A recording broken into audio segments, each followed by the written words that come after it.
வணக்கம் நண்பர்களே. அதாவது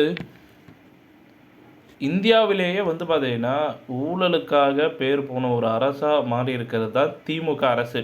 அதுவும் இல்லாமல் இந்தியாவிலேயே ஒரு கலைக்கப்பட்ட ஒரு அரசு இருக்குது, ஊழலுக்காக ஒரு கலைக்கப்பட்ட ஒரு அரசு இருக்குன்னா அது திமுக அரசு தான் அப்படின்ற மாதிரி டெல்லியில் பத்திரிகையாளர் சந்திப்பில் எடப்பாடி பழனிசாமி ஆவேசமாக பேசியிருக்கிறாரு. இந்தியாவிலேயே ஊழலுக்காக கலைக்கப்பட்ட ஒரே அரசாங்கம் திமுக அரசாங்கம் தான்.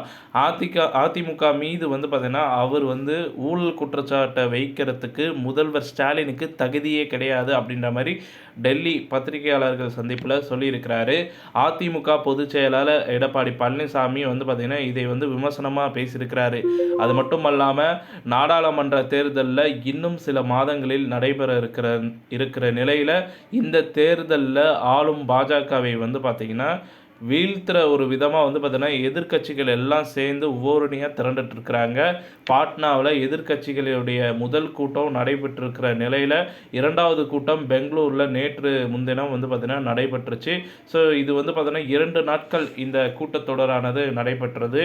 இந்த கூட்டத்தில் எதிர்க்கட்சிகளின் கூட்டணிக்கு இந்திய தேசிய வளர்ச்சி உள்ளடக்கிய கூட்டணி பார்த்திங்கன்னா பெயர் வைக்கப்பட்டிருக்கு. எதிர்க்கட்சிகள் முழு வேகத்தில் பார்த்தீங்கன்னா தேர்தலுக்கு தயாராகி வந்துட்டுருக்கிறாங்க. பாஜகவும் வரும் தேர்தலில் பார்த்திங்கன்னா வெற்றி பெற்று 3வது முறையாக பார்த்திங்கன்னா ஆட்சியை தக்க வைக்கும் முனைப்போடு பார்த்திங்கன்னா செயல்பட்டு இருக்கிற மாதிரி சொல்லியிருக்கிறாரு. இதற்கான வியூகங்களை பார்த்திங்கன்னா வகுத்து வரும் நிலையில் எதிர்க்கட்சி கூட்டணி நடத்தும் அதே நாளில் பார்த்திங்கன்னா போட்டி கூட்டத்தை பார்த்திங்கன்னா தேசிய ஜனநாயக கூட்டணி பார்த்திங்கன்னா அறிவிச்சிருக்கிறாங்க. தேசிய ஜனநாயக கூட்டணியின் முதல் கூட்டம் பார்த்திங்கன்னா நேற்று டெல்லியில் நடைபெற்றுச்சு. இந்த கூட்டத்தில் தான் பார்த்திங்கன்னா பாஜக தேசிய தலைவர் JP நட்டா, பிரதமர் மோடி மற்றும் கட்சியின் மூத்த தலைவர்கள்லாம் பார்த்திங்கன்னா மத்திய அமைச்சர்கள்லாம் பங்கேற்றினாங்க. தேசிய ஜனநாயக கூட்டணியெலாம் அங்கம் வகிக்கிற விதமாக பார்த்திங்கன்னா கட்சிகளும் பார்த்திங்கன்னா அழைப்பு விடுக்கப்பட்டது. அதன்படி இந்த கூட்டத்தில் 38 கட்சிகளின் தலைவர்கள் பார்த்திங்கன்னா கூட்டத்தில் பங்கேற்றினாங்க. அது மட்டும் இல்லாமல் அதிமுக சார்பில் அந்த கட்சியில் பொதுச் செயலாளர் எடப்பாடி பழனிசாமி பங்கேற்றார். இந்த கூட்டத்தில் எடப்பாடி பழனிசாமி அதிக முக்கியத்துவம் கொடுக்கப்பட்டது. அது மட்டும் இல்லாமல் கூட்டத்தில் பங்கேற்க வந்த எடப்பாடி பழனிசாமியை வாசலுக்கே பார்த்திங்கன்னா JP நட்டா அவர்கள் வரவேற்றார். அது மட்டுமின்றி கூட்டத்தில் பார்த்திங்கன்னா பிரதமர் மோடிக்கு பக்கத்திலேயே பார்த்திங்கன்னா எடப்பாடி பழனிசாமி இருக்கை பார்த்திங்கன்னா அமைக்கப்பட்டது. இதற்கிடையில் பெங்களூரில் நடைபெற்ற எதிர்க்கட்சி கூட்டத்தை பார்த்திங்கன்னா முடித்து கொண்டு சென்னை திரும்பிய முதலமைச்சர் MK ஸ்டாலின் பார்த்திங்கன்னா இன்றைக்கி நடந்த கூட்டத்தில் பக்கத்தில் யாரெல்லாம் பார்த்திங்கன்னா உட்கார வைக்கிறாங்களோ அவங்களாம் பார்த்திங்கன்னா அவரால் பார்த்திங்கன்னா குற்றம் சாட்டப்பட்ட, அது மட்டும் இல்லாமல் அவரால் பார்த்திங்கன்னா ஊழல்வாதி அப்படின்னு சொல்லப்பட்டவர்கள் தான் அப்படின்ற மாதிரி சொல்லியிருக்காரு. இன்றைக்கி அந்த கூட்டணியில் பார்த்திங்கன்னா இடம் பெற்றிருக்கிறாங்க. அது மட்டும் இல்லாமல் அவங்கெல்லாம் பார்த்திங்கன்னா பிரதமர் அரவணைத்து கொண்டிருக்கிறாங்க என விமர்சனம் செஞ்சுருக்கிறாரு. இந்த நிலையில் இன்றைக்கி டெல்லியில் பார்த்திங்கன்னா பத்திரிகையாளர்களை சந்தித்த அதிமுக பொதுச் செயலர் எடப்பாடி பழனிசாமி தான் முதல்வர் ஸ்டாலின் கருத்துக்கு பதிலடி கொடுத்திருக்கிறாரு. இந்தியாவிலேயே ஊழலுக்காக கலைக்கப்பட்ட ஒரே அரசாங்கம் திமுக அரசாங்கம் தான். அதிமுக மீது பார்த்திங்கன்னா இந்த ஊழல் குற்றச்சாட்டை வைக்கிறதுக்கு முதல்வர் ஸ்டாலினுக்கு தகுதியே இல்லை அப்படின்ற மாதிரி விமர்சனம் செஞ்சுருக்கிறாரு. தேர்தலில் வெற்றி பெறணும் அப்படின்றதுக்காக கூட்டணி வைக்கிறோம் அதையும் சொல்லியிருக்கிறாரு. அதுக்கு பார்த்திங்கன்னா அதற்கேற்றாற் போல் சூழலுக்கு ஏற்றவாறு பார்த்திங்கன்னா இந்த முயற்சியானது வெற்றியடையும்.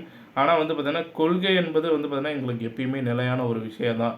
அதிமுகவோட கொள்கை பார்த்திங்கன்னா அதிலிருந்து நாங்கள் என்றைக்குமே பின்வாங்க மாட்டோம், பெறல மாட்டோம் அப்படின்ற மாதிரி சொல்லியிருக்கிறாரு. பாஜக கூட்டணியில் பார்த்திங்கன்னா அதிமுக சுதந்திரமாக இருந்தது.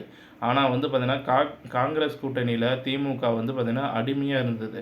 தமிழ்நாட்டில் பார்த்திங்கன்னா தேசிய ஜனநாயக கூட்டணிக்கு அதிமுக தான் பார்த்திங்கன்னா மிகப்பெரிய தலைமையே.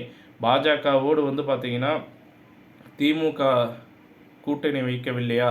1999 பார்த்திங்கன்னா பாஜகவோடு பார்த்திங்கன்னா கூட்டணி அமைச்சாங்க திமுகவுக்கு பார்த்திங்கன்னா இப்போ பாஜக தீண்டத்தகாத கட்சியாக இருக்கலாம்.